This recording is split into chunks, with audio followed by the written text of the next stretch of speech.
Back in 2019, before the world got completely wrecked, my dad and I participated in a small weekend summer game jam.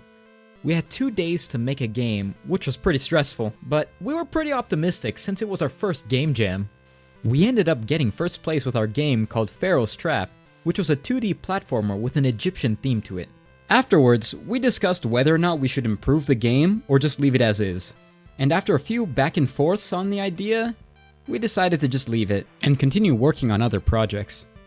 I'm so sorry everyone for not fulfilling my promise at the time. But after 11 long months, we finally decided to come back to improve the project.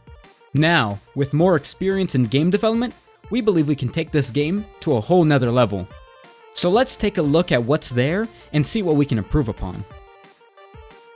First things first, the movement feels slow and floaty, and you can't even attack. I've been playing a lot of Dead Cells recently, and I really like the fast-paced action of the game.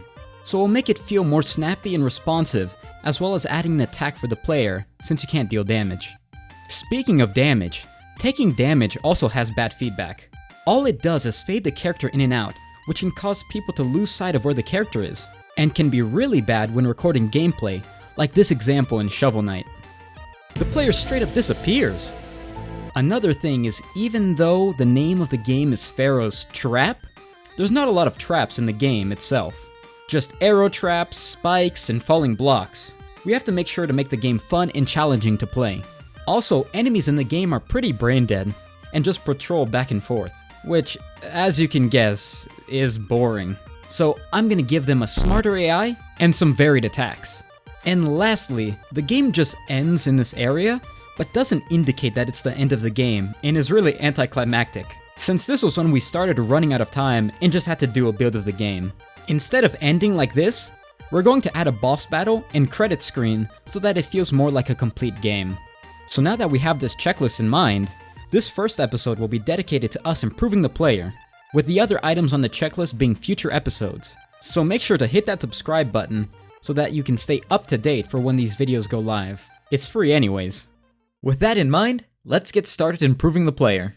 I first built this little arena area as a testing ground for the improvements I wanted to make. Then, played around with the player's movement speed and gravity to make it feel snappier.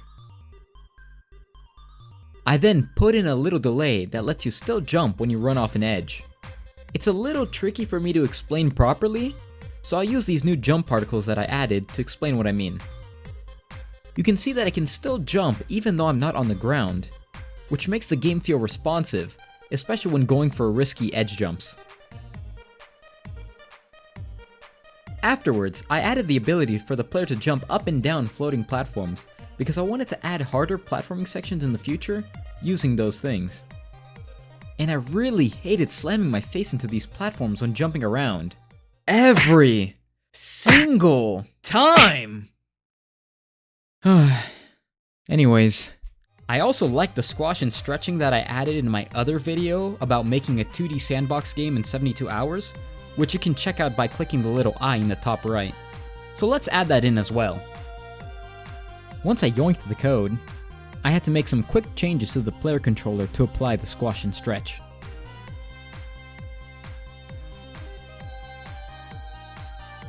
And then after some initial setup, I got to this state. Okay, maybe not that squishy. There we go. Much better. At this point, the movement was feeling much better, so I moved on to making the hit effect feel better. Using Unity's shader graph, I made a custom shader that will tint the character white by some value from 0 to 1. In order to get the effect working correctly, I also had to write a script that will animate the tint value when getting hit. I also had to make sure to not modify the shared materials property, otherwise this would happen. Since both players share the same material, they both end up flashing. But by using material property blocks, I can make sure that I can use the same material without them interfering with each other, like this.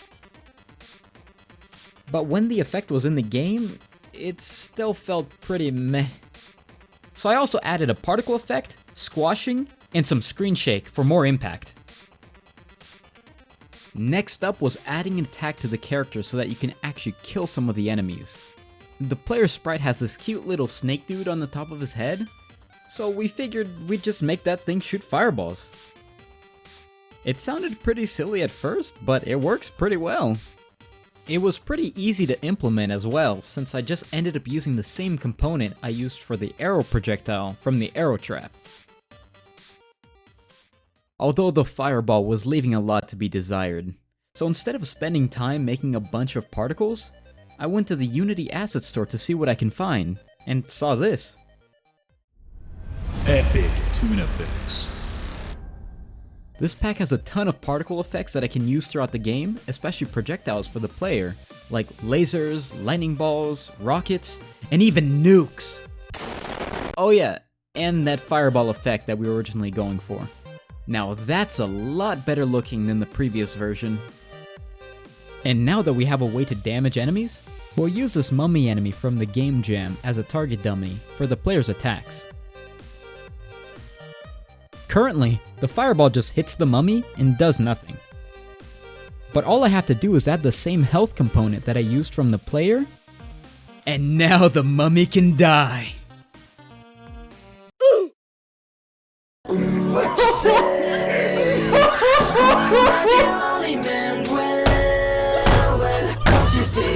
Again, it doesn't look that great, so let's spice that up a little bit by first taking the same hit effects from the player and applying it to the mummy.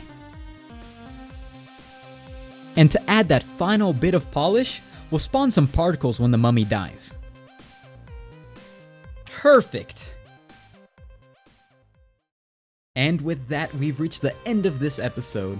If you enjoyed, make sure to smack that like button and share the video. My dad and I are hard at work on the next episodes, so hit the subscribe button so that the YouTube AI overlords will put the next video in your subscription feed. Anyways, stay safe everybody, and have a fantastic night.